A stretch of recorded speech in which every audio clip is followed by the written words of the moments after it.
میں نے کہا کہ کوئی یہ کہتا ہے کہ شیطان مسجد میں داخل ہو ہی نہیں سکتا، کیا یہ صحیح ہے؟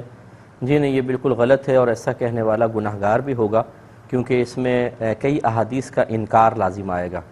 نبی کریم صلی اللہ علیہ وسلم نے واضح طور پہ بیان فرمایا کہ اللہ تعالیٰ نے ایک شیطان کو مقرر کیا ہے جو نماز میں وسوسے ڈالتا ہے، یہ ہمارے لیے بطور آزمائش ہے۔ تو یقینی سی بات ہے کہ مسجد کے اندر شیطان آئے گا۔ اسی طرح ایک دفعہ نبی کریم صلی اللہ علیہ وسلم نماز پڑھ رہے تھے تو ایک شیطان نے آپ پہ حملہ کرنا چاہا۔ سرکار نے تو عفریت اس کو فرمایا، بہت بڑا جن، اور یہ جو سرکش جن ہوتے ہیں ان کو شیطان ہی کہتے ہیں۔ تو رحمت کونین صلی اللہ علیہ وسلم نے ارشاد فرمایا کہ میں نے اس کو گردن سے پکڑ لیا تو اس کی زبان باہر نکل آئی، اور میرے ہاتھ پر لگی تو میں نے اس کے لعاب کی ٹھنڈک کو اپنے ہاتھ پر محسوس فرمایا،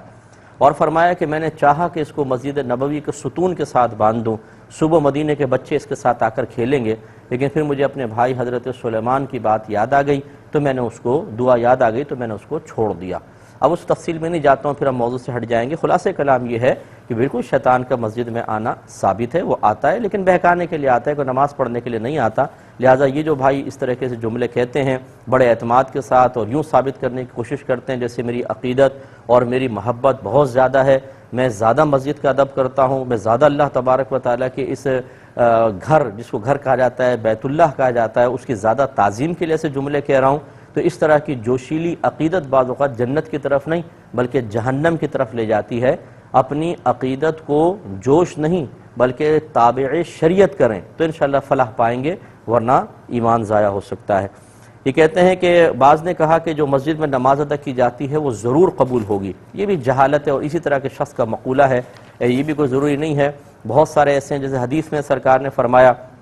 کہ بعض نمازی ایسے ہیں کہ جب وہ نماز پڑھ کر مسجد کے دروازے سے باہر نکلتے ہیں ابھی نکلنے بھی نہیں پاتے کہ ان کی نماز پرانے کپڑے کی طرح لپیٹ کر ان کے منہ پر مار دی جاتی ہے۔ اور ایک روایت میں سرکار نے فرمایا کہ بعض نمازی نماز کو ایسے ادا کرتے ہیں کہ جب نماز ختم ہوتی ہے تو نماز اس کے لیے بد دعا کرتی ہے کہ اللہ تعالیٰ تجھے بھی ایسے ہی برباد کر دے جیسا تو نے مجھے برباد کیا ہے۔ تو یہ مطلب غلط نمازیں پڑھتے ہیں، ان کی ضائع ہوتی ہے۔ تو یہ کہنا کہ جی مسجد میں ہر نماز قبول ہوتی ہے، یہ بھی اسی طرح کی جہالت والی بات ہے۔ یہ کہتے ہیں ایک شخص کے پاس زمینیں ہیں اور اس سے اچھی آمدنی آتی ہے جس سے وہ آرام سے نان نفقہ وغیرہ پورا کرتا ہے تو کماتا نہیں ہے۔ مزید بیوی کہتی ہے کہ تم کھاؤ کماؤ جا کر اور نوکری کرو، تو بیوی کا یہ مطالبہ کرنا شرعاً کیسا ہے؟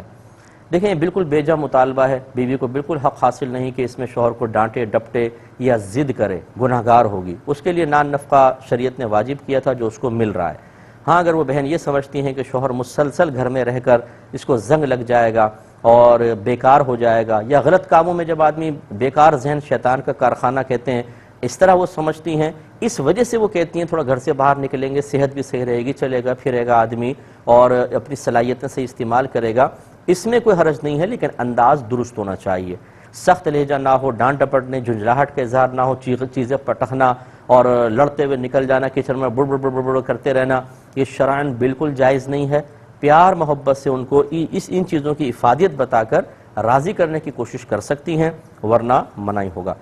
شوہر پہ بہرحال کمانا اس صورت میں واجب نہیں، کیونکہ آمدنی کے ذرائع اس کے پاس موجود ہیں۔